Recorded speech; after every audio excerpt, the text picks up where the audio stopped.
The way she looked at me that night, cold, distant, as if I were nothing more than a stranger, was the moment I knew. Not when the fight started months ago. Not when she began pulling away. Not even when I found myself sleeping on the far edge of the bed, wondering when the warmth between us had disappeared. No, it was that look. It was the moment she stood in front of everyone, her expression unreadable, and said the words that changed everything. Listen or leave. The restaurant fell silent. Forks clinked against plates. Conversation stopped mid-sentence. Every pair of eyes turned toward us, a mixture of curiosity and discomfort flickering across their faces.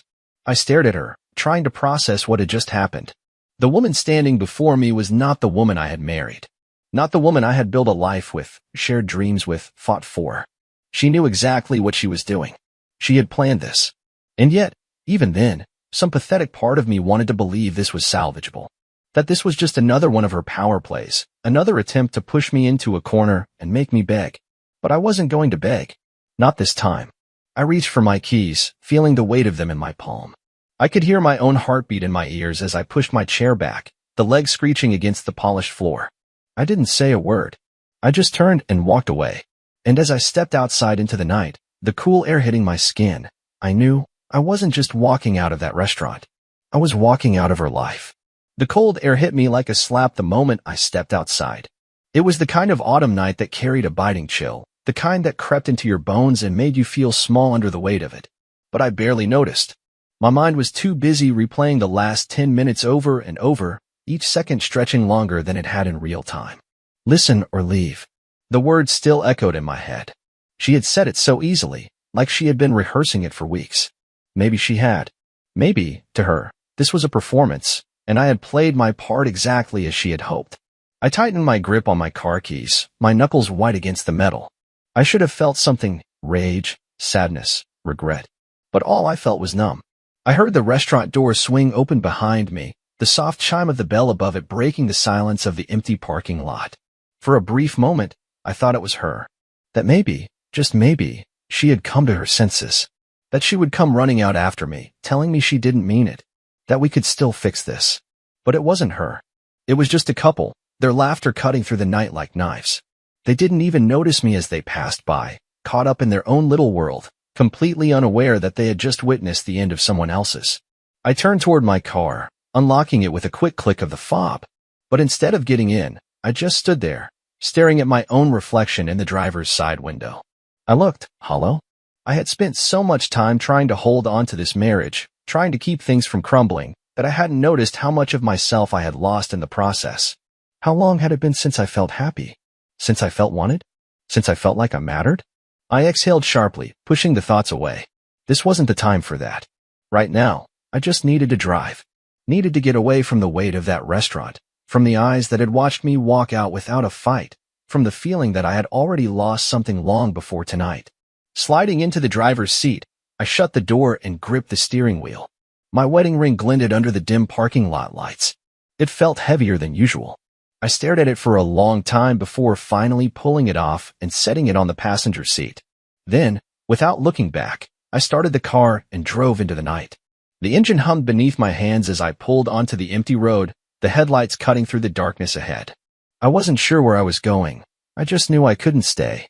Not in that restaurant, not in that moment, not in the life I had built around a woman who had just humiliated me in front of a room full of strangers. The roads were familiar, yet somehow felt foreign. Streetlights cast long shadows against the pavement, making everything seem stretched and distorted. I loosened my grip on the steering wheel, forcing myself to breathe, to focus on the rhythm of the tires against the asphalt instead of the storm raging in my head. I had given her everything. Years of my life. My trust. My love. And in the end, all I got was an ultimatum. Listen or leave. She had wanted a reaction. That much was clear. Maybe she had expected me to argue, to fight, to plead with her in front of everyone. Maybe she had wanted to paint me as the unreasonable one, the one who couldn't handle the truth. But I had denied her that satisfaction. I had walked out. And now, I had no idea what came next. The familiar buzz of my phone vibrating in the center console made me glance down. My heart clenched for a second before I even saw the name on the screen. Felicity. I let out a breath through my nose, my grip tightening again. I hesitated before picking it up, pressing the speaker button. Where are you? Her voice came through, sharp and impatient. No hint of remorse. No hesitation. I swallowed the bitter taste rising in my throat. Not even a, "Are you okay?" Driving. I kept my voice flat, distant. She scoffed. "Of course you are." A pause. "Are you coming back?" I blinked. Was she serious? After what she pulled, she actually expected me to just turn around, walk back in, and sit down like nothing happened. "No," I said simply. Silence. Then, a sigh. "Don't be dramatic." I almost laughed at that. I'm the one being dramatic? She was the one who turned our marriage into a performance, who made sure to air out our issues in front of an audience.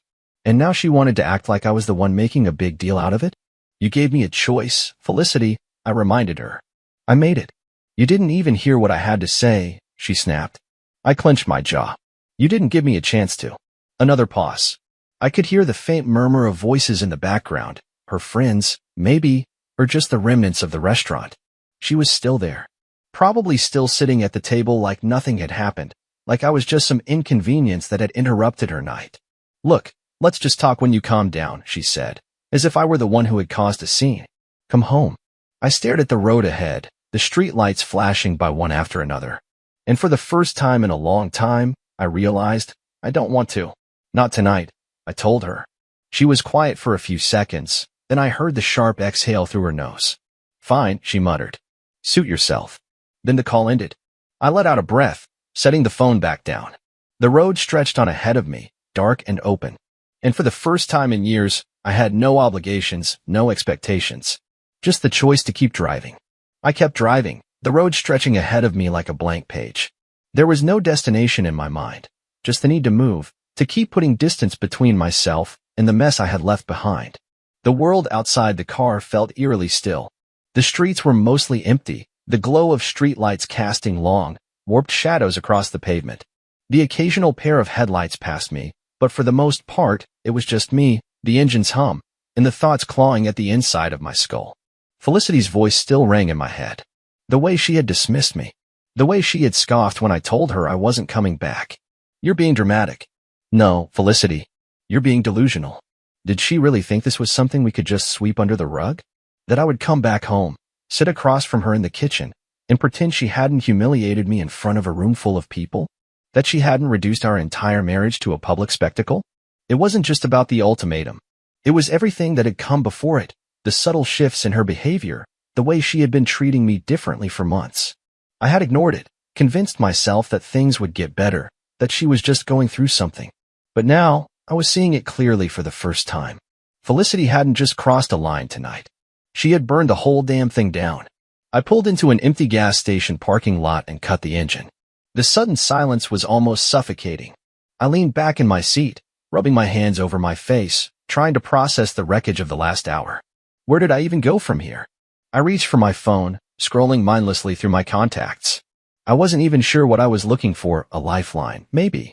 Someone to tell me that I wasn't crazy, that I wasn't overreacting, that I wasn't alone.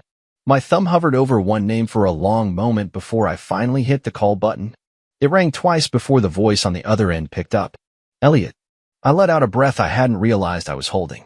"Hey, man," I said, my voice hoarse. Elliot was one of the few people I could still trust. We had been friends since college, back when things were simpler, before marriages and mortgages and the slow, creeping disappointments of adulthood. He had always been the rational one, the guy who could see through the bullshit and call things as they were. "You good?" he asked, his tone shifting immediately. "Not really," I admitted. There was a beat of silence before he sighed. What did she do? That was the thing about Elliot.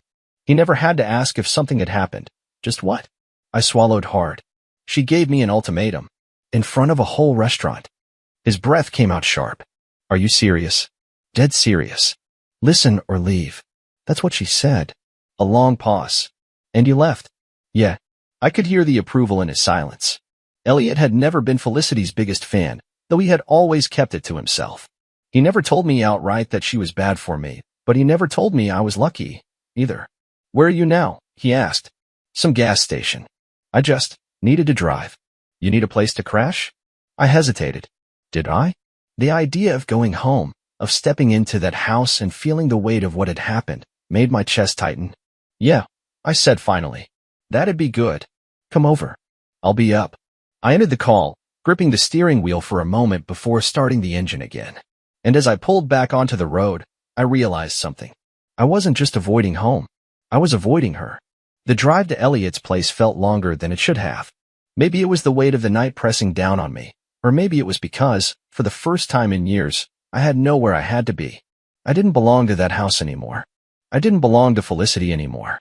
That realization should have felt freeing, but all it did was leave a hollow ache in my chest. When I pulled into Elliot's driveway, the porch light was already on. His house had always been the opposite of mine, not just in size, but in the way it felt. It was lived in, warm. Pictures on the walls, an old couch he refused to get rid of, shelves stacked with books and records. A place that actually felt like home. The front door opened before I even knocked. Elliot stood there in his sweatpants and an old college hoodie, his expression unreadable. He didn't say anything, just stepped aside to let me in. I walked past him, the familiar scent of coffee and old paper filling my lungs. For a second, it felt like we were back in our college apartment, crashing on each other's couches after long nights of bad decisions. But this wasn't college. This was my marriage falling apart. Elliot closed the door behind me. "You look like hell."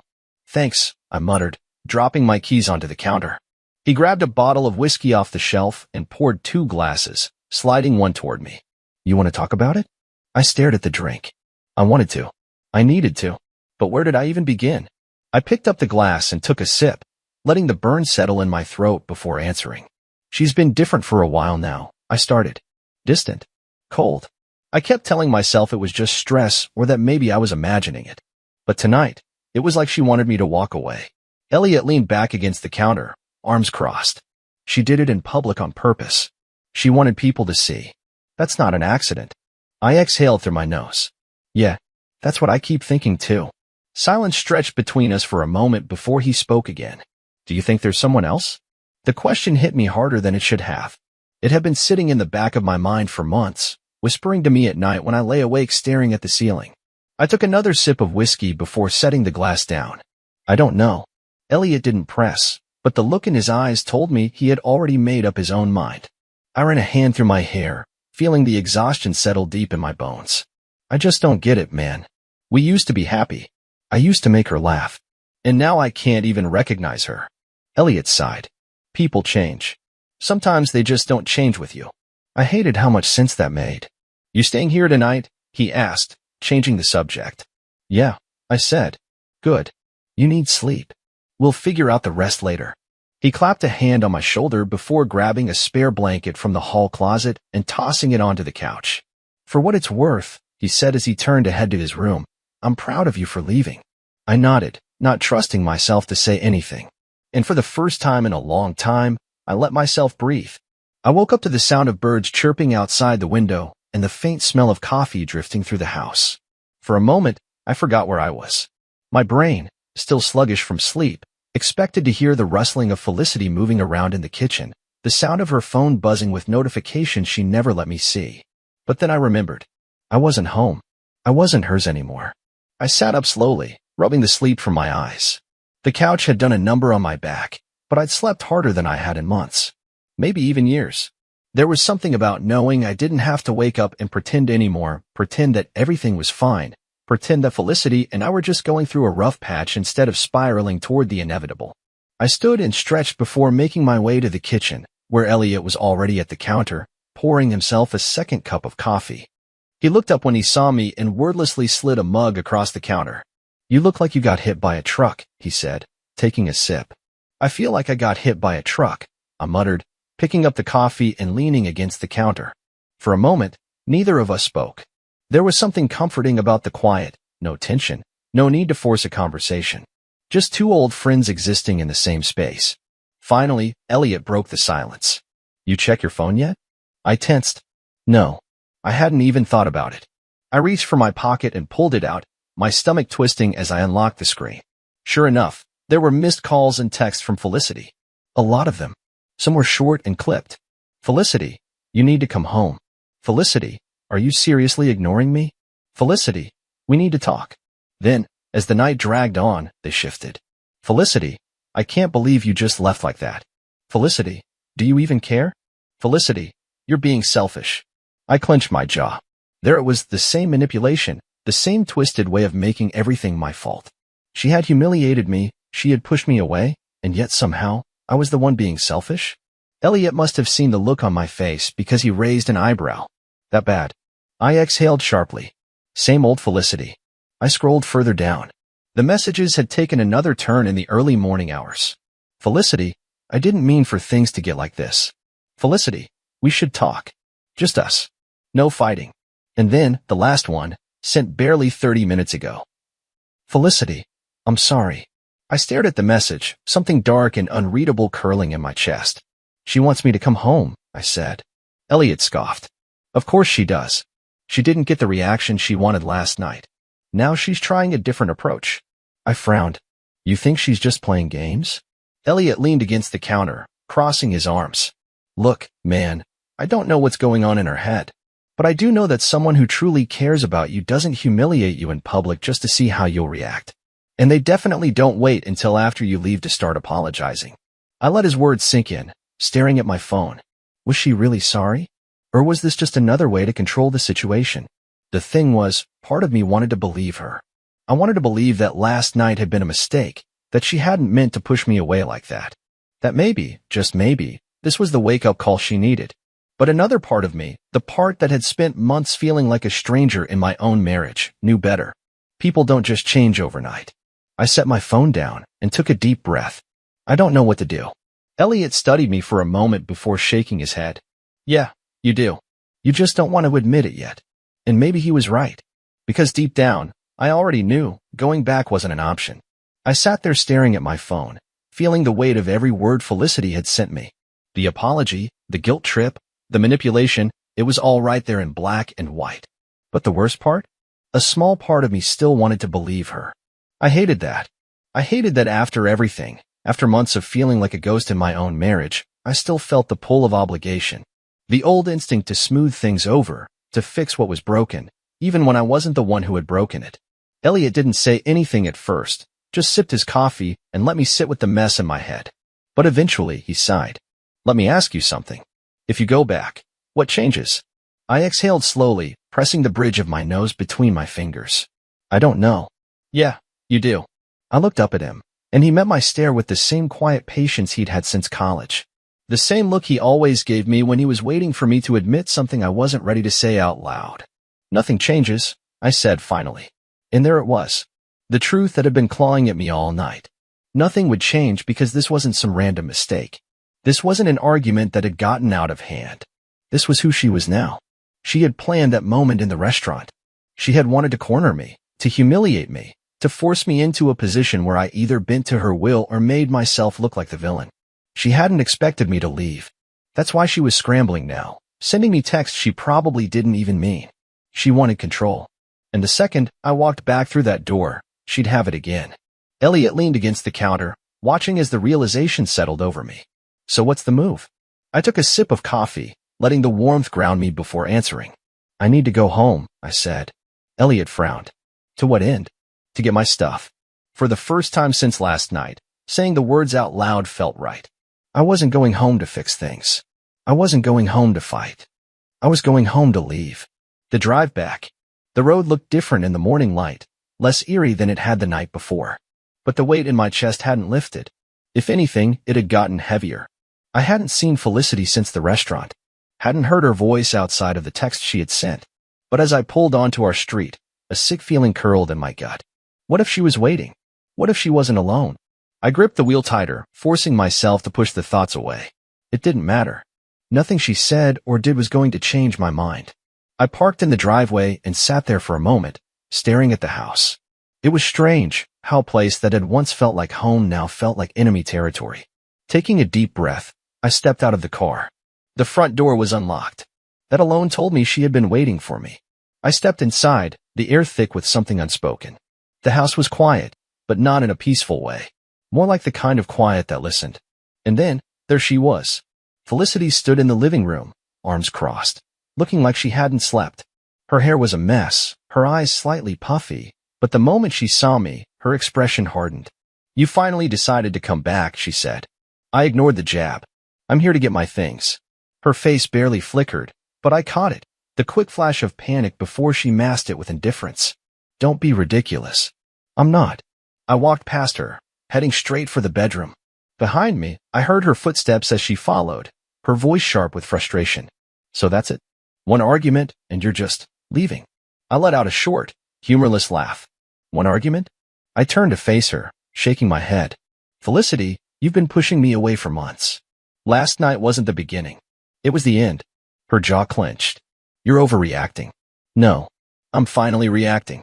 I grabbed a duffel bag from the closet and started throwing clothes into it. Felicity stood in the doorway, arms crossed, watching me like she couldn't believe what she was seeing. You're making a mistake, she tried again, her voice softer this time. I didn't even look at her. No.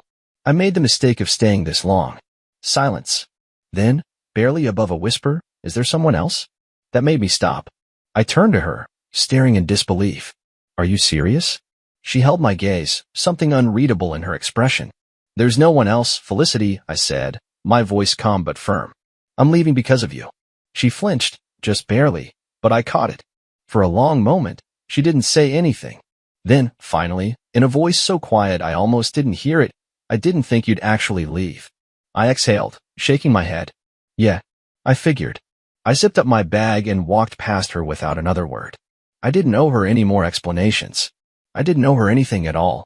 Walking out of that house for the last time should have felt like freedom. It should have felt like I had just cut the last thread tying me to something toxic. But as I stepped outside and closed the door behind me, I didn't feel victorious. I just felt empty. The weight in my chest hadn't disappeared. If anything, it had settled deeper, like an anchor dragging me down. Even though I knew I was making the right decision, it didn't erase the years I had spent loving her. It didn't erase the nights we had stayed up talking, the trips we had taken, the times when I had looked at her and thought, this is it. This is my person. But that person was gone. Or maybe, she had never been real in the first place. I reached my car and tossed my duffel bag into the back seat, my hands gripping the edge of the door as I stared down at the pavement. This was it. No more waiting for things to change. No more trying to fix what had been broken for too long. I got into the driver's seat, my fingers tightening around the steering wheel. My wedding ring was still sitting in the cup holder where I had left it the night before. I picked it up, turning it over in my palm. It felt heavy. Too heavy. With one last deep breath, I rolled down the window and flicked the ring into the bushes. And then I drove away, starting over. I didn't go back to Elliot's place. Instead, I just drove. The city blurred past me, the buildings and streetlights blending together as I tried to process what had just happened. I had left my wife, my home, my entire life as I had known it. And now, for the first time in years, I had no idea what came next. I didn't have a plan. I didn't even know where I was going to sleep tonight. All I knew was that I couldn't go back. The idea of a hotel crossed my mind, but the thought of being alone in a silent room with nothing but my thoughts made my stomach twist. Instead, I pulled into a diner on the edge of town, the kind of place that still had faded vinyl booths and waitresses who called you honey. The bell over the door chimed as I stepped inside. The place was nearly empty, save for a couple of truckers at the counter and an older couple sharing a slice of pie in the corner. I slid into a booth and rubbed my hands over my face, exhaustion hitting me all at once. A waitress walked over, her notepad already in hand. Rough night? She asked, eyeing me with something between sympathy and amusement. I huffed a tired laugh. You could say that. She nodded, as if she had seen 1,000 men in this exact position before. Coffee, please. She disappeared behind the counter, and I stared out the window, watching the headlights of passing cars flash by. I wondered if Felicity was home right now, pacing the living room, thinking about what she had done. Or maybe she wasn't thinking about me at all. Maybe she had already convinced herself that I was the bad guy in all of this, that I had abandoned her. That was the thing about people like Felicity. They never saw themselves as the problem.